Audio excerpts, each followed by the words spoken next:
Imagine having to buy or sell a home 100 years ago where you had to depend on a hand-drawn etching to advertise in the newspaper. These are actual ads from 1924. A generation later, we had, with the advent of instant cameras, Polaroid changed the market. All of a sudden, photography changed the real estate marketing, the real estate market. Generation after that, dot matrix printing made side-by-side magazines available, and again, changed the real estate market. Generation later, the internet obviously changed. And then finally, we arrived at social media, where we are today, where short-form video is king. So I'm Jeff Smith, the co-founder of HomeTourPro. This is Mark Davis. Mark Davis, HomeTourPro.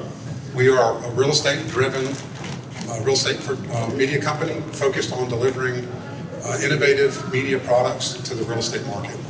We were founded in late 2021. We are a post-revenue marketing company. We are the largest real estate marketing company in the state of Mississippi, and we look to expand beyond the state, and we need your help to do that. We need your help to do that faster. So I'd like to start by talking a little bit about the problem. Anybody that's in this space is going to face the same three problems. So being slow, being inconsistent, and being complicated. Slow naturally takes between 2 to 3 days for a real estate media company to turn over from order to delivery, and that's after having waited for them to actually be able to get out and shoot.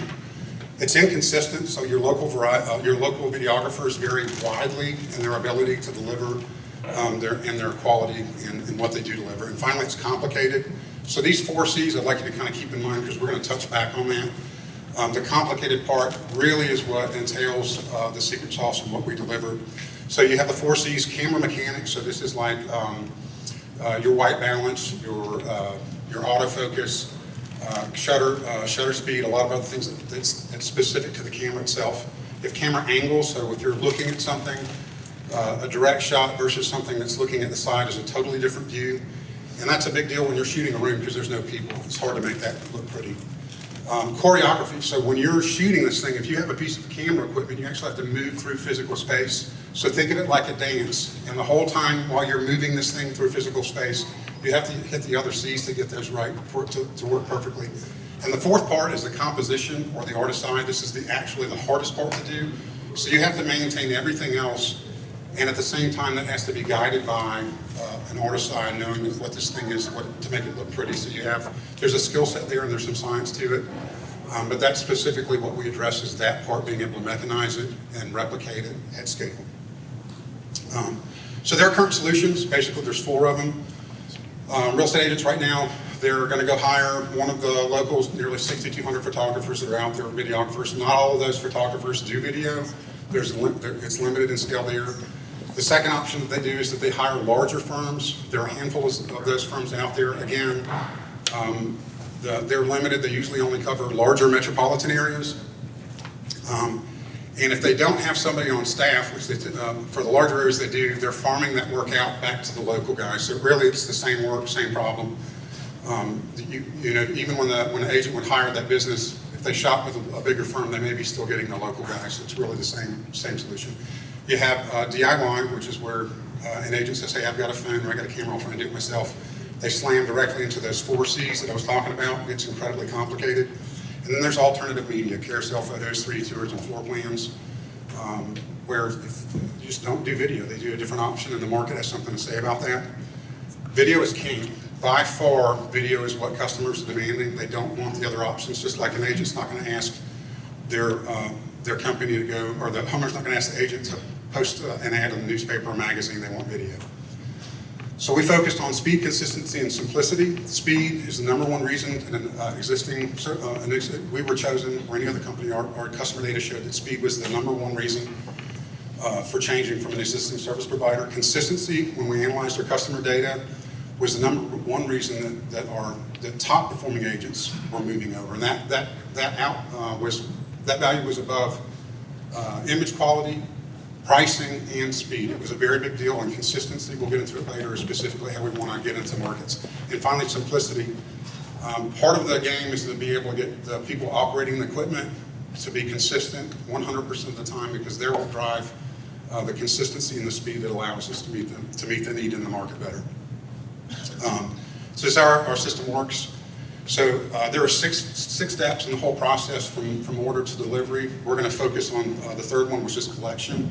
I can go into those. There's a lot of opportunity for automation, which is why we automated, and I can go into detail later how we affected the other steps in addition to the third one. So this is how it works. This is the actual flight control system, the path control.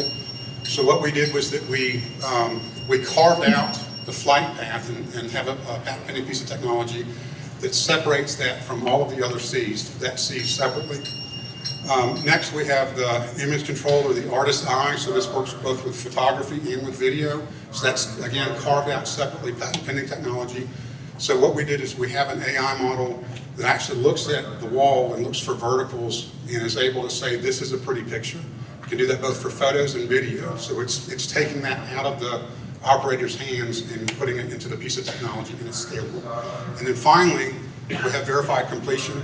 So once everything is done, we have command and control to be able to make sure it's done, and that starts the automated process where it shoots up and automatically starts editing right from the field.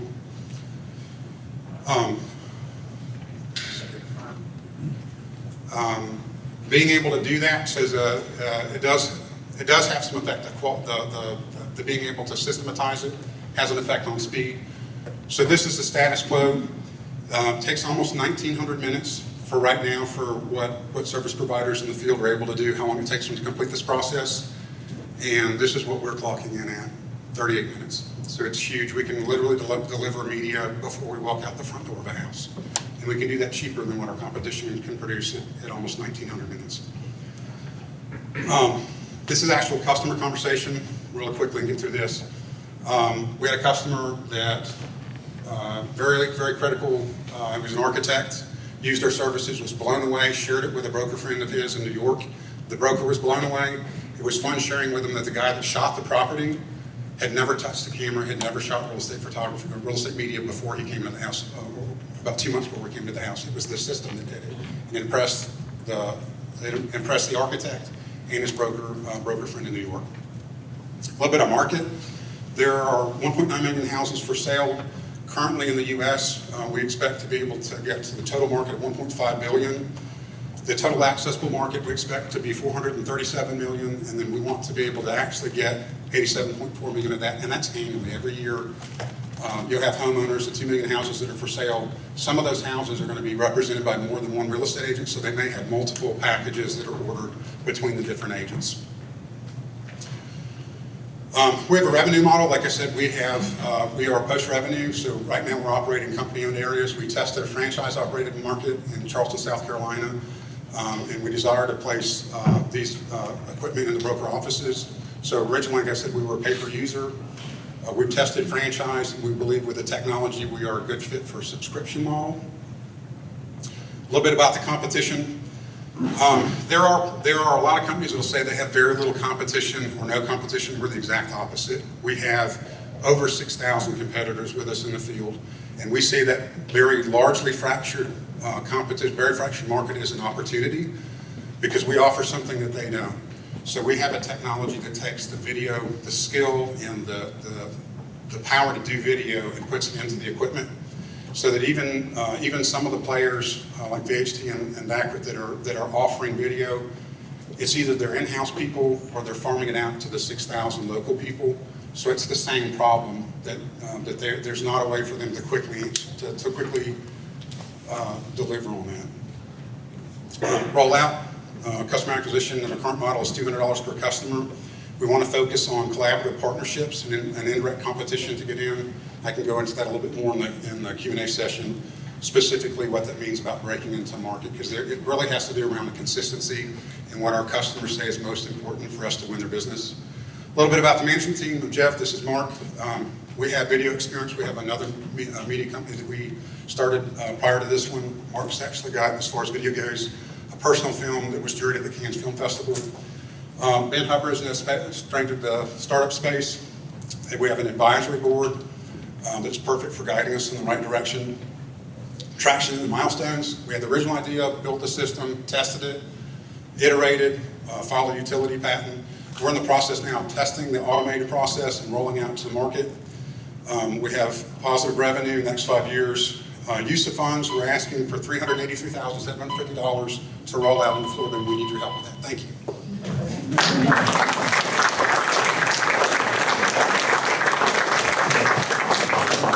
Would anyone like a slower clarification? You cut my part off.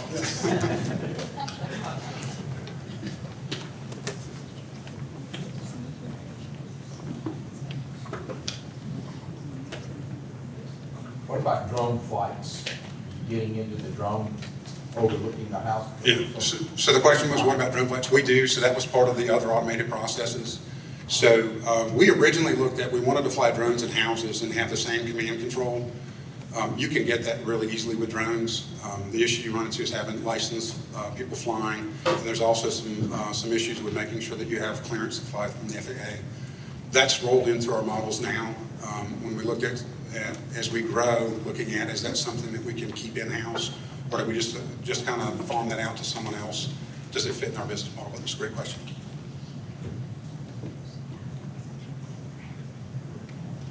Yes, sir. I have a thought on the last question, on the follow-up after this. But your 148 customers in Mississippi, are they all agents, or who are the people actually paying you for this right now? Yeah, so great question. You asked the 148 customers that we have in Mississippi, who are they? The majority of those customers are real estate agents. We've done cumulatively over since the beginning of, or the late 2021, $300,000 in revenue on those 148 customers. Our largest customer is a builder. They are in North Mississippi. So we shoot their model homes. When they sell them, we get the listing media for that, and then we do some stuff for that type model, and they spend about $40,000 a year with us. Now, are they taking pictures with their phones, or are they No, sir. So follow-up question is asking, do they take the photos? Now we have, we want to maintain the quality. So think of like a fast food. So if you go to a McDonald's, you'll get a hamburger. Sometimes it has a pickle, sometimes it doesn't. You go to Chick-fil-A and it's perfect every time. The model that we wanted was, because we are, the value proposition that we have to the real estate agents is that quality, consistency, and speed. That we have to maintain that. That was part of the reason that we focused on building a technology that keeps that in-house, and then we have shooters that have remained in-house. And up until now, everything's been run manually. So we've actually had to teach people how to do this, as opposed to having equipment that does everything. Thank you. I'd like to follow up on that. I don't quite understand it. I may have missed something, but you're not going to actually be out there operating that equipment yourself. You're going to be training others to do it. Is that right? Are you going to have or are you planning to have a big payroll where you have to have someone doing it and using your equipment? So this question is the heart. Thank you for asking that. He's asking, will I be shooting it, or will we have other people shooting out in the field? Is that correct? Well, I'm wondering if those people that are shooting are going to be on your payroll. Right now, we contract it out, so I hire college students. They use our equipment and they're out in the field. The original model was we taught them how to do it. What we're moving to is that we don't have to teach them. Literally, we could have an Uber driver show up. They would take our equipment out of the locker, show up, walk through the house, and leave, and they would get paid after they walk out of the house. So the whole point was trying to figure out how do we get the gig economy employee to engage at a high level, so we can guarantee that the customer, the end customer, gets the quality or the value proposition that they originally came in to get.